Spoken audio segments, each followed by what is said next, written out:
What if Hollywood's golden heartthrob was also the town's most disciplined husband? Paul Newman's legendary charm wasn't just for the screen.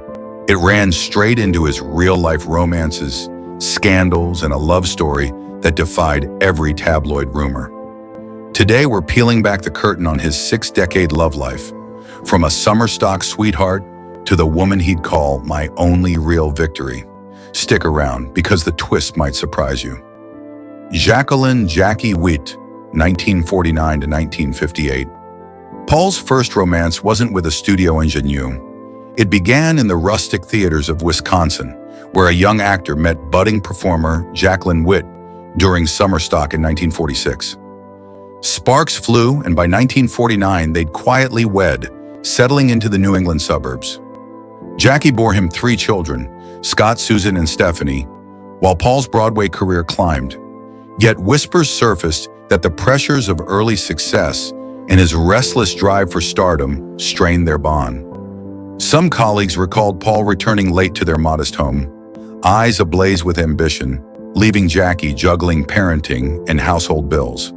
Though there's no smoking gun evidence of infidelity, biographers note a growing emotional distance, rehearsals that stretched into dawn, months spent away on film sets, and Paul's own admission that he felt hemmed in by domestic life. By early 1958, the unspoken tension crackled into divorce papers, filed with minimal fanfare but maximum personal fallout. But this separation would only clear the stage for the romance everyone truly remembers. Joanne Woodward, Secret Courtship, 1953 to 1958. Meanwhile, Broadway had introduced Paul to his real soulmate, Joanne Woodward. In 1953, during the long run of Picnic, Joanne, then serving as understudy, crossed paths with Newman nightly. Colleagues whispered about their stolen glances during rehearsals and laughter echoing through backstage corridors. Yet, honor-bound, Paul kept their bond clandestine, honoring his marriage vows to Jackie even as his heart raced. Tabloids caught wind. By 1956, gossip columns hinted at secret midnight rendezvous and chemistry that sizzled off camera. Though Paul never publicly acknowledged an affair, intimate letters later published reveal late-night confessions of admiration and shared dreams. Their quiet romance built on artistic respect, mutual wit, and a sense that neither had ever known anyone quite like the other. And when Jackie stepped aside, their hidden love story stepped into the spotlight. Divorce and debut of Newman and Woodward, 1958. June 1958 marked the end of one chapter and the explosive start of another. Divorce papers were finalized, and within weeks, Paul and Joanne went public, stunning Hollywood. Headlines blared, "Newman ditches Jackie for Broadway beauty," and "Screen's new power couple." Critics expected scandal. Instead, they witnessed a seamless pair, gowns and tuxes at premieres, candid interviews gushing over shared artistic vision, and Joanne standing by Paul as he accepted his first Oscar nomination. While some speculated that their swift transition reeked of opportunism, insiders insist their bond was genuine. Joanne's calm intelligence balanced Paul's fierce ambition. Together, they didn't just survive the tabloids, they thrived. But behind every public appearance lay rumors that refused to die. Persistent whispers and on-set flirtations. Even as the world cheered Joanne and Paul, whisper networks persisted.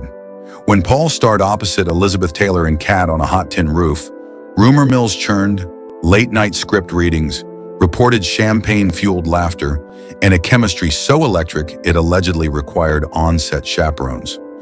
Later, co-stars like Sandra Dee recalled Paul's easy charm, invitations to dinner, playful banter, and a magnetic gaze that swept many off their feet. Yet each time gossip threatened, Paul and Joanne confronted it with humor. He'd joke in interviews, "I flirt like a lifetime smoker lights up, recklessly and with gusto," while she'd roll her eyes, "What can I say? I'm the only one who matters." Their public unity in the face of scandal only deepened audiences' fascination. Still, the greatest test of their union was yet to come. Trials by tragedy and triumph.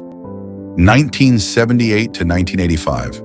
The late 70s brought a heartbreak no scandal could match: the accidental overdose death of their only son, Scott, in 1978. Though not a romantic crisis, this tragedy tested their marriage's very core.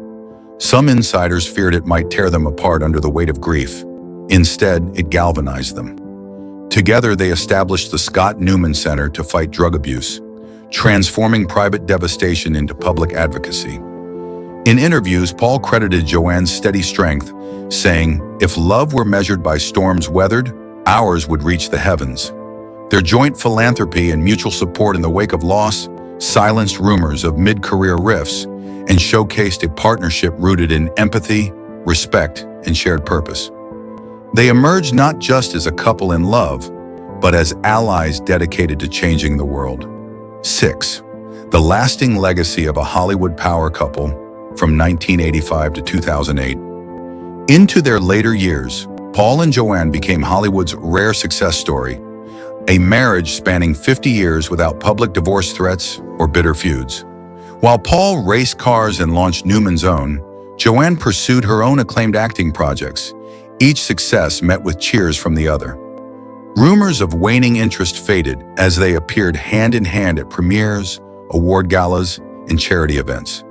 In 2007, when Paul announced his retirement, he quipped about losing my memory, but insisted their biggest adventure was still this life we've built together. When cancer claimed Paul on September 26, 2008, Joanne survived him by 15 years, honoring his legacy with quiet devotion. Their love story, peppered with rumors, tempered by tragedy, and sealed by decades of mutual respect, remains Hollywood's gold standard. Paul Newman's screen romances dazzled millions, but his real-life partnership with Joanne Woodward was the true epic. From summer stock spark to enduring soulmates, they proved that love, unlike Hollywood fame, can last a lifetime. If there's one lesson in their story, it's that the greatest role he ever played was simply her husband, night after night, for more than half a century.